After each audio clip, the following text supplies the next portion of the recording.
So you're wondering how you could ask your current partner to be in an open relationship. The first thing I want you to consider is, what are your motivations? Is your motivation just to see other people and sleep around? Is your current relationship going in a bad place?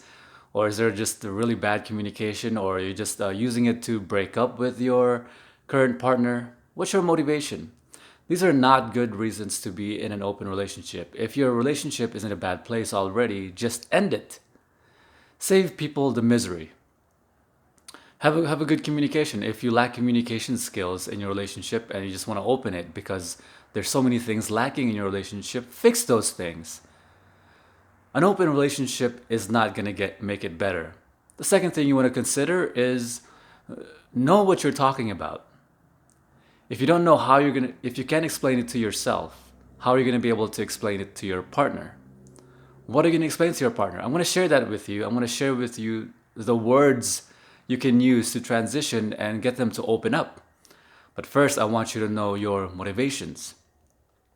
Do you have rules in place? Are you going to have boundaries? Boundaries are incredibly important. Rules are not made to keep them less free. More rules create more freedom rather than less. The reason why you and I are able to go out there in the streets in society and not have any fear or anxiety that people will murder us or kill us and rob us is because there are rules, laws against those things. Rules create more freedom rather than less. You want to create rules in your relationships, especially particularly in the area of sexual health. You and your partner are going to be able to see other people. How are you going to be able to handle it? Do you have expectations set for yourself that they're going to be able to see other people? And when they do, how will you feel about that? It's incredibly important that you're absolutely 100% comfortable with that and 100% comfortable talking about it with them. Because open relationship doesn't mean open zipper or open legs, it means open communication. Communication just like you have with your best friend, completely candid and open. Will you have rules in place? Now, what I encourage you to do to cover all your bases, to have your rules in place, to know what you're talking about, to know what you're going to be able to talk about with your beloved, is to read my book. You could find the book, the search on Amazon, Rone John, and you'll find my book, Relationships 101. Get it! The other way to get that book is to join our Quantum Enlightened Advantage group. So let me now give you the phrase, some things you can explore saying with your beloved. I want you to think about a transition phrase. Transition phrase, don't say, hey baby, let's talk. No one's ever said, let's talk and come to a good conversation. Instead, have a transition phrase like, baby, I found something really interesting. I discovered something really interesting. Let me run it by you. Run it by you. Or you could also say, I've heard something really interesting this guy once said, or I read from this book, or I saw from this website, and I thought about it, and I wanna know what you think about this. And the next thing you want to talk about, you want to share with them, is after the transition phrase, you go into what you want to talk about. The ways I like to consider opening relationships is giving them reason, evidence, and logic. Emotions are important when it comes to convincing and persuading other people, but that's going to be a much deeper topic for a different time. I want you to be able to know logically and reasonably what you're talking about, which is why I encourage you to read my book. What I like to say is, let me go into this. So, baby, I realized something. I read about something and I found it really interesting. Let me run it by you. What do you think about this? Women in our society are divided into two kinds, and only two kinds. At least women who have sex. On one hand, there's the woman who does what she wants for her own reasons. She does things because it pleases her. She does things because it's fun. She does things for her own reasons, and society decries her. And tells her she's bad and punishes her. And her sisters punish her, and her aunts punish her, and her mother punishes her, and her women friends punish her because she does things for her own reasons. Maybe it's the kind of woman who doesn't necessarily want a relationship right now. She wants to travel the world, or she wants to start her own business, and she wants to be a CEO, and she can't be in a relationship right now, but she wants to have fun with other men. She wants to have sex with other men, and she doesn't want the relationship that comes with that, the baggage. But she doesn't want to do her activities and go through her career, even though she doesn't want a relationship. She still wants to have sex and have fun because she is a woman after all, and women are creatures, are animals that are able to have sex all throughout their month, not only in her sexual period, not only when she's ovulating like other animals. Women can have sex and want sex even when she's not ovulating. And maybe she wants to have sex with them because it's fun, because she's craving it, or maybe she just wants to do it. Maybe she finds him hot. Maybe she finds him cute. Maybe she finds him really nice, but she doesn't want a relationship. And so women in our society decries her and tell her she's giving it all away for nothing. And they call her a nasty, evil four-letter word. Do you know what that word is? And then you don't say the word. You ask her what the word is.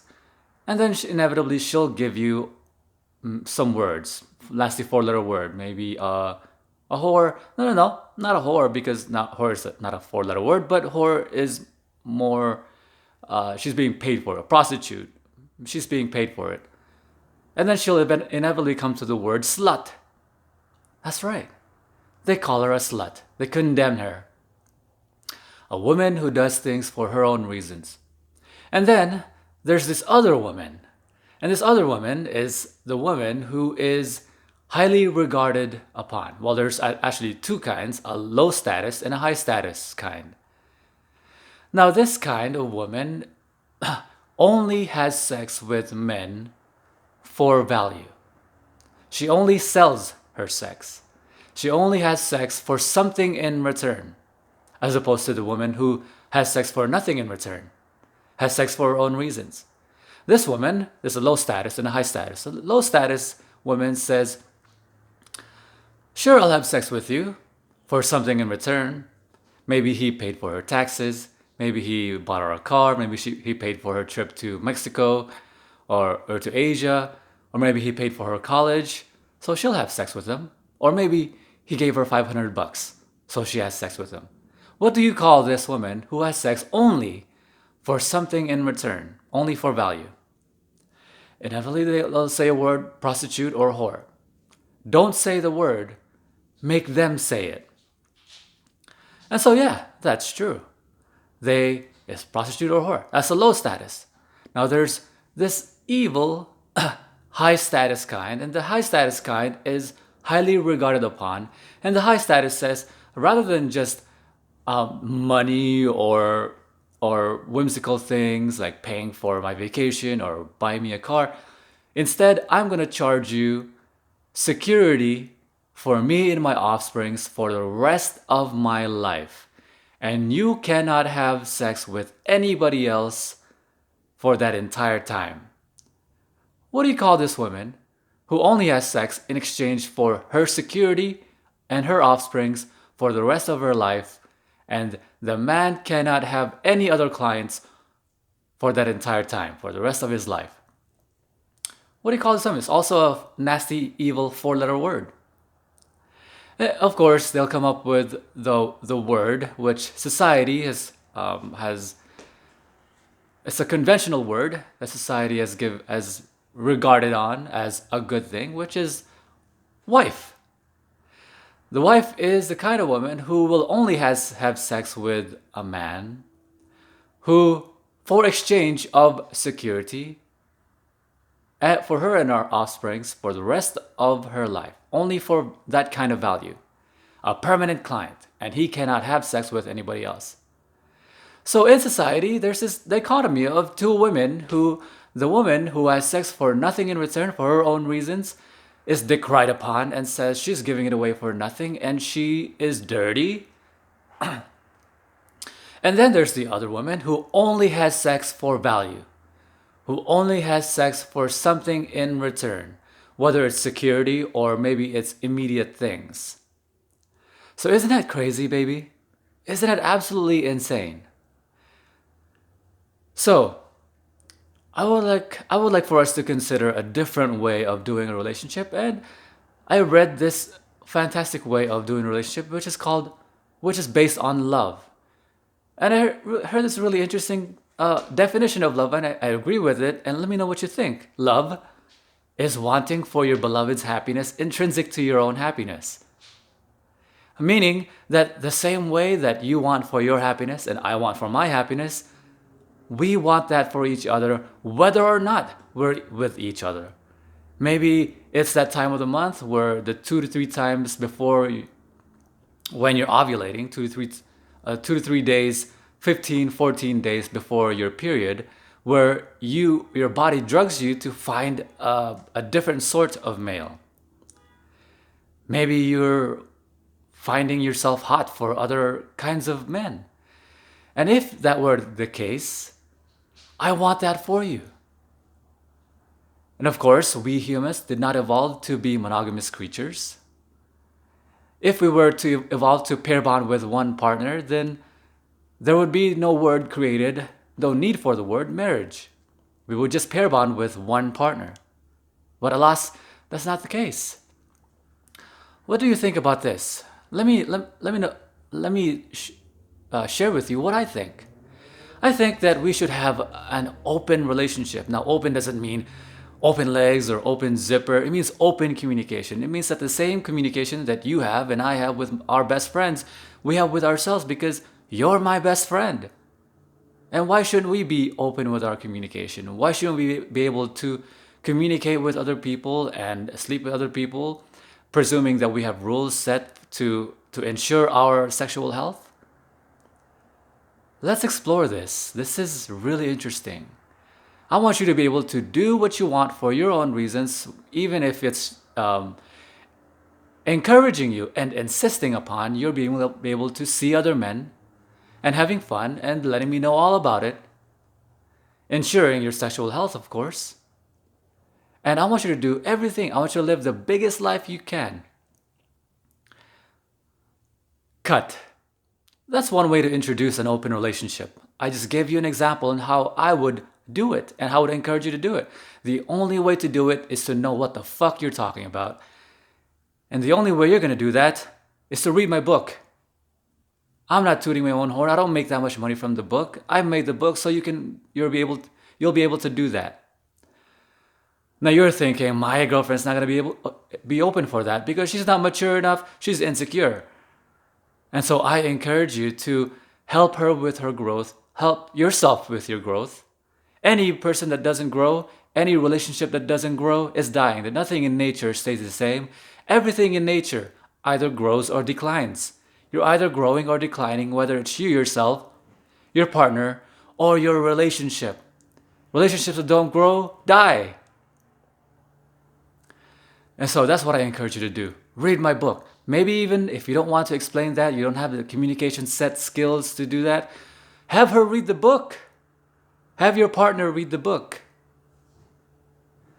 The next level I want to encourage you is to be able to find a way to increase your communication skills, increase your self-esteem, help your partner increase his or her self-esteem, increase his or her self-worth, your self-worth, and your confidence. And the way I've found to do that is for you to join our group, Quantum Enlightened Advantage. I don't make that much money for it. The value you make from it is tremendous. And I'll show you how much you make from it. Go to the link that I provided in this video, below this video. Go there, check it out for yourself. Find out what things I provide. You're going to be able to increase your confidence, your self-esteem, and your self-worth. And if you invite other people with you, every single one of you will be able to increase your maturity, increase your self-worth, increase your logic, reason, and evidence, and be able to live in harmonious, happy relationships, non-judgmental acceptance, the foundations of an incredible relationship. So, what do you think about that? Are you going to be able to put that into practice? Leave it in the comments below. I'd love to hear what you think. Click the like, click the thumbs up, share this video with other people, and share this video with your partner. Share the book with your partner.